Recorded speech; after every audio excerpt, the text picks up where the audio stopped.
Hello everyone, and welcome back to your daily government and financial news update. In today's video, we'll be discussing some more news on inflation, including why many people are saying the 2023 COLA should actually be around 17% as opposed to just 8.7%. Other than that, I discuss why Joe Biden is saying that if Republicans retake control of Congress in November, inflation will actually only become worse, and what Republicans, of course, are saying about those comments. And finally, we go over some updates in the stock market and Bitcoin.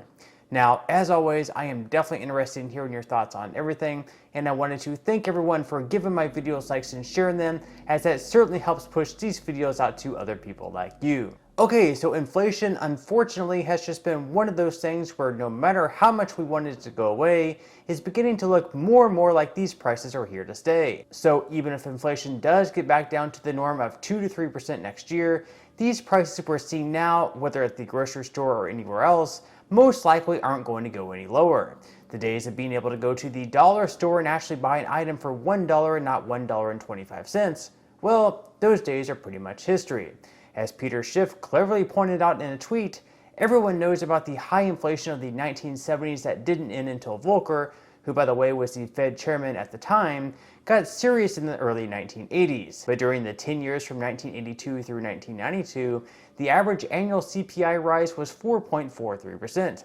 The Fed didn't get inflation back down to 2% until after the 2008 financial crisis. And Schiff is absolutely correct here. If we look at the average annual rate of inflation from 1982 through 1992, only one of the years did we have inflation under 2%. In all the other years, it ranged anywhere from 3 to 6.1%.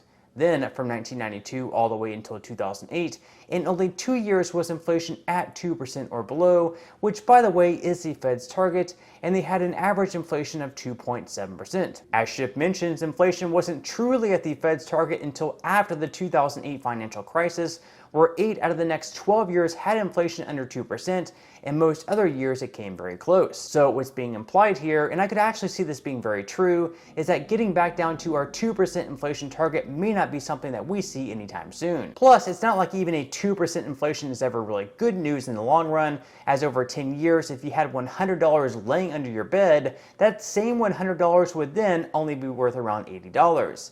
In another tweet, Schiff also pointed out what most of us have already been thinking, and what some alternative inflation models have shown, that inflation has actually been much greater than 8.3% over the last year.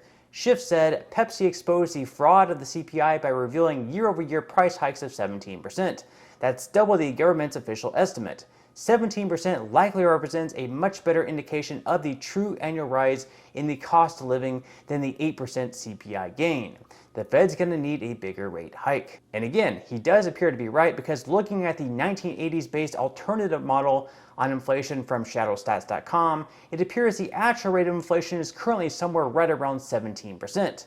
They also say, based on third quarter 2022 CPIW inflation, the 2022 Social Security cost of living adjustment headline increases 8.7% for payments beginning January 2023. Per the ShadowStats alternate estimate, it would have been 17% had the CPIW calculations not been redefined following the CPI inflation and COLA spikes of 1980 and 1981. Now, just imagine for a second if you were really getting a 17% cost of living adjustment rather than an 8.7. In the case of individuals receiving SSI, the max would then be set at nearly $984 per month, rather than where they're currently at just $914 per month.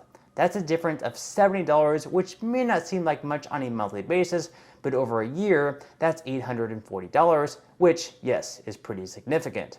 Not to mention all of the years prior to this one where the COLA also would have been much higher than it has been if they used the 1980s method. Now, there are some lawmakers who are trying to change the way in which the COLA is calculated over to the CPIE method, which on average, when compared to the CPIW method, is around 0.2% higher every single year since 1984. Of course, considering the bills that we know of which would change this calculation also have other stipulations wrapped up in them, with one of them including a $200 per month increase for those receiving Social Security benefits, it's unlikely to happen anytime soon.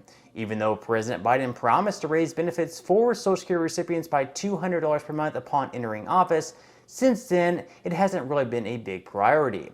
It's also apparent that President Biden is just a tad bit out of touch with the rest of Americans, as in a recent speech, he said that the inflation report on Thursday showed progress and that inflation overall was 2% over the last 3 months.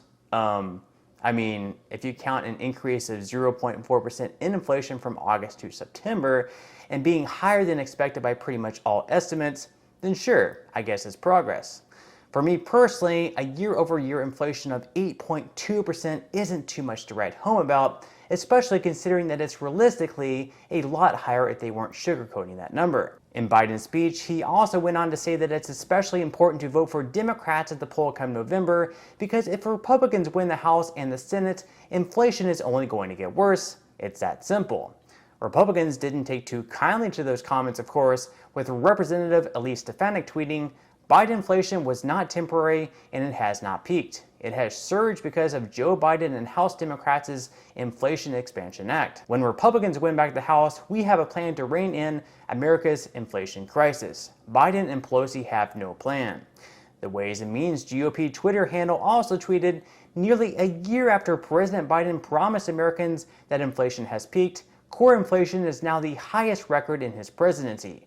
Healthcare costs rose nearly 30% in the last year, the largest increase on record." Republican Representative Kevin Brady also posted an image showing this, saying that of course this is terrible news for seniors and working families, and that Joe Biden's cruel economy is just getting worse.